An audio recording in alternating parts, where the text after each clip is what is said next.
देख रहे हैं नेटवर्क 33 राजकुमार के साथ। तो चलिए बढ़ते हैं आज की कहानी की ओर। दोस्तों, प्रख्यात पत्रकार अनुराग वर्मा हमेशा सच की खोज में रहते थे। एक दिन उन्हें एक पुराने गांव सिंधुपुर के बारे में जानकारी मिली, जहां अजीब घटनाएं घटित हो रही थी। गांव के लोग किसी अज्ञात भय के कारण चुप थे। ये खबर सुनकर अनुराग ने तय किया कि वो इस रहस्य को उजागर करेंगे। एक शाम अनुराग को एक गुप्त पत्र मिला, जिसमें लिखा था, यदि आप सच के खोजी हैं तो सिंधुपुर आइए। यहाँ एक ऐसा रहस्य है जिसे जानकर पूरी दुनिया हिल जाएगी, लेकिन सावधान रहे, ये खेल आपकी जान भी ले सकता है। पत्र पढ़ते अनुराग के मन में उत्सुकता जाग उठी। पत्रकारिता के जुनून और खोजी प्रवृत्ति ने उन्हें तुरंत ही सिंधुपुर जाने के लिए प्रेरित किया। अनुराग गांव पहुंचे तो उन्होंने देखा कि वहां का माहौल बहुत ही अजीब सा था। लोग डरे सहमे हुए थे। रात को कोई घर से बाहर नहीं निकलता था। तभी बुजुर्गों ने बताया कि हर पूर्णमासी की रात एक अज्ञात परछाई गांव में घूमती है और जो कोई भी उसे देखने की कोशिश करता है वो अगले ही दिन गायब हो जाता है। गांव में अनुराग की मुलाकात एक बूढ़े व्यक्ति, जिसे हसमुख नाविक से गांव वाले बुलाते थे, उनसे उनकी मुलाकात हुई। हसमुख स्वभाव का चंचल और खुश मिजाजी इंसान था। वो लोगों से बहुत ही जल्द घुल मिल जाता था। हसमुख एक अनुभवी नाविक था, जिसने काफी लंबे समय तक समुद्र में नाव चलाने का काम किया था। अचानक ही किसी कारणवश ये काम छोड़कर गांव में ही नाव चलाने लगा था, लेकिन समय ने हसमुख का यहाँ भी साथ नहीं दिया और फिर थक हार कर उसे कब्रिस्तान में काम करना पड़ रहा था। दिन बे दिन बढ़ती गरीबी और भूख ने उसे मजबूर कर दिया कि वो किसी भी काम को स्वीकार करे, इसलिए उसने ये काम करना पसंद किया। उसे ये काम सिंधुपुर गांव के एक पुराने कब्रिस्तान में मिला। काम साधारण था, पुरानी कब्रों की देखरेख करना और नई कब्रें खोदना।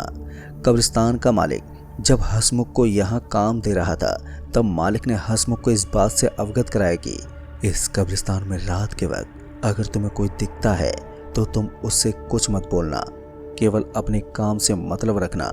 चाहे तुम्हें वहां पर किसी भी प्रकार से अजीब और रहस्य घटना लगे, तुम्हें कुछ भी नहीं बोलना, केवल देखना और चुपचाप निकल जाना। किसी भी प्रकार से रोक टोक मत करना। अगर तुमने रोक टोक किया तो तुम्हें अपनी जान से हाथ धोना पड़ सकता है। कब्रिस्तान के मालिक के कहने के बाद भी हसमुख ने मालिक की बात को अनसुना कर दिया और नौकरी पर लग गया। सिंधुपुर गांव वालों ने हसमुख को जब वहां पर देखा तो गांव वालों ने समझाया कि तुम यहाँ पर काम मत करो, नहीं तो तुम मारे जाओगे, क्योंकि इस कब्रिस्तान में जो भी काम करता है वो किसी न किसी रहस्यमय तरीके से गायब हो जाता है। तुमसे पहले भी जो यहाँ आया था वो अचानक ही गायब हो गया, जिसकी अभी तक कोई खबर नहीं मिली। आखिर वो इंसान कहाँ गया?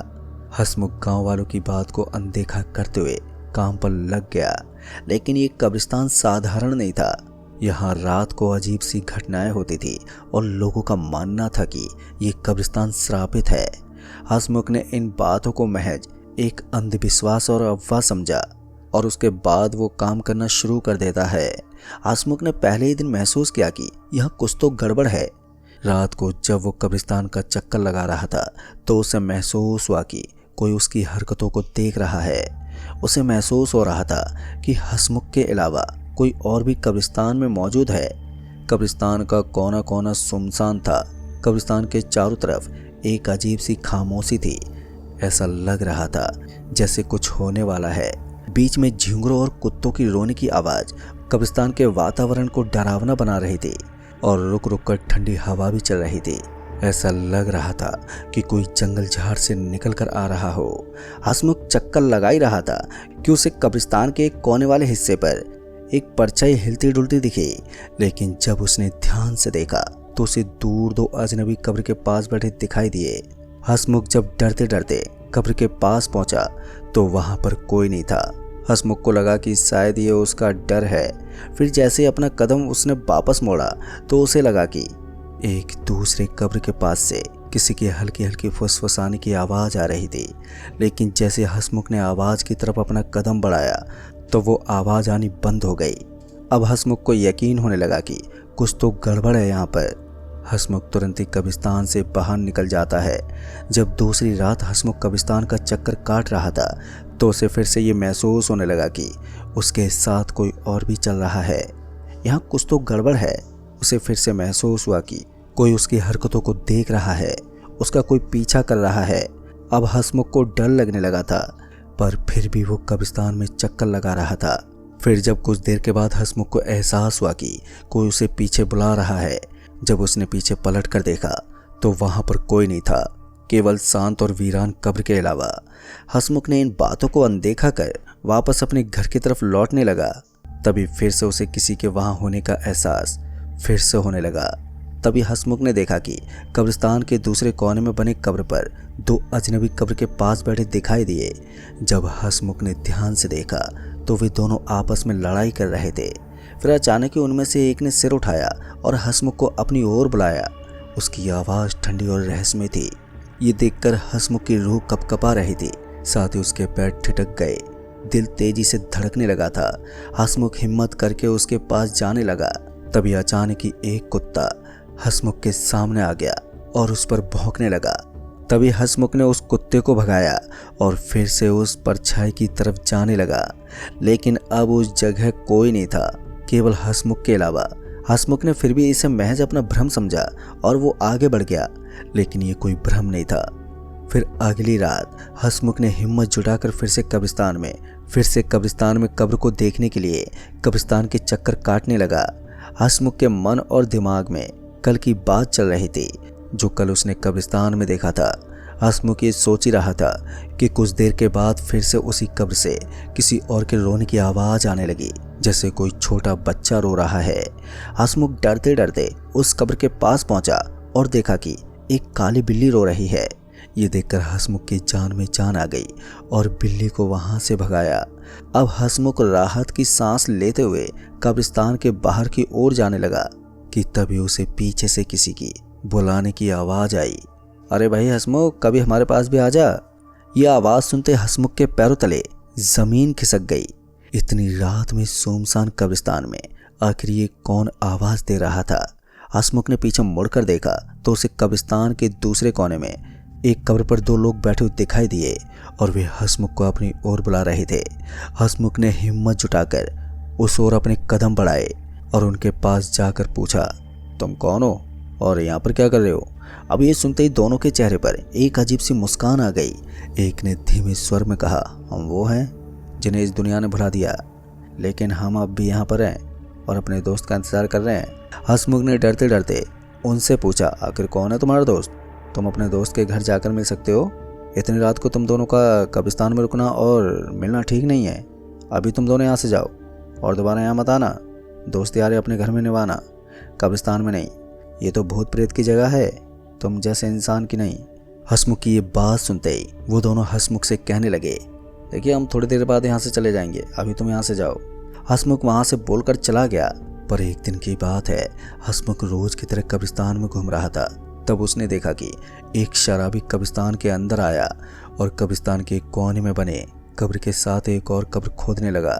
ये देखकर हसमुख उस शराबी से पूछने लगा कि तुम इतनी रात को कब्र क्यों खोद रहे हो? क्या किसी का इंतकाल हो गया है? इस पर उस शराबी ने कोई जवाब नहीं दिया और मन में कुछ बड़बड़ाता हुआ कब्रिस्तान से बाहर निकल गया।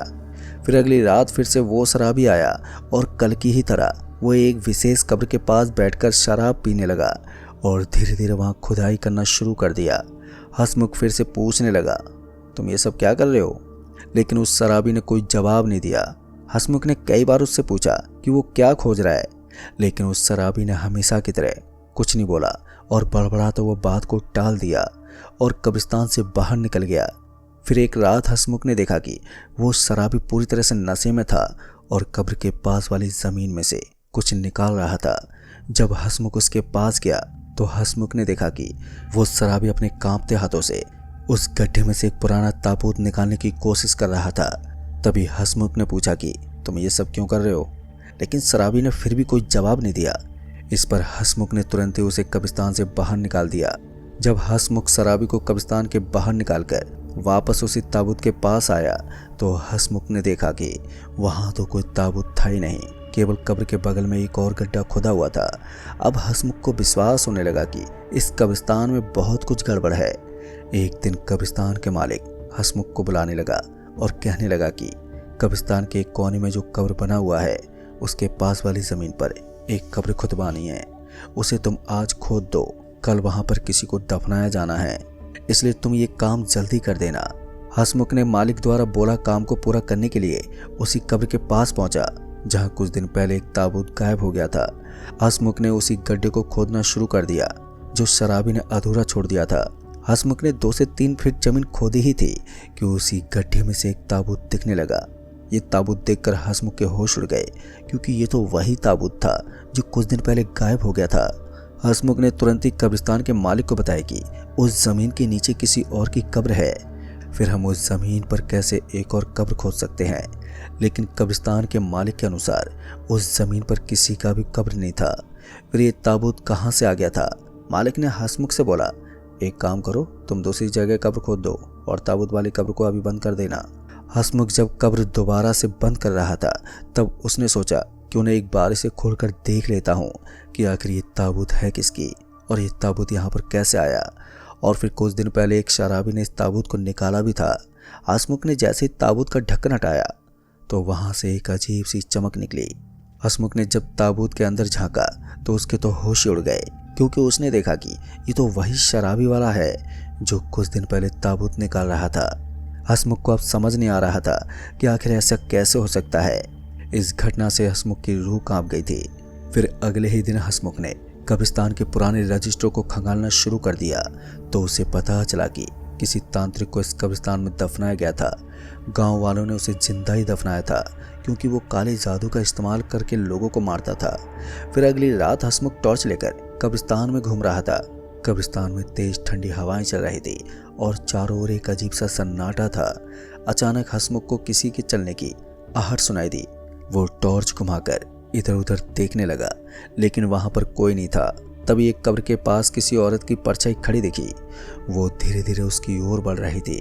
हसमुख की सांसें काफी तेज हो गई तो उसने पीछे मुड़कर भागने की कोशिश की, लेकिन उसके पैर जमीन से चिपक गए थे। तभी एक दर्दनाक चीख गूंजी और उसकी आंखों के सामने अंधेरा छा गया था। फिर अगली सुबह गांव वालों को हसमुख का शरीर बेसुध हालत में कब्रिस्तान में मिला। गांव वालों का मानना था कि उसने कोई डरावना जानवर देखा होगा, क्योंकि उसके चेहरे पर डर के भाव जमे हुए थे। किसी ने उसके सिर पर कोई घाव नहीं देखा, लेकिन वो बेहोश पड़ा था। दोस्तों, इस घटना के बाद गांव में डर का माहौल पसर गया। बुजुर्गों ने इस कब्रिस्तान को श्रापित आत्माओं का प्रकोप बताया और अब हसमुख इस घटना के बाद इस काम को छोड़ देता है और दोबारा से गांव में फिर नाव चलाने लगा था। तो दोस्तों, इस कहानी में बस इतना ही। कहानी आपको पसंद आई हो तो वीडियो को लाइक शेयर कमेंट जरूर कर दें। तो मैं आपका दोस्त राजकुमार जल्द ही मिलूंगा ऐसी एक और डरावनी भूतिया घटना के साथ। तब तक के लिए बाय एंड टेक केयर।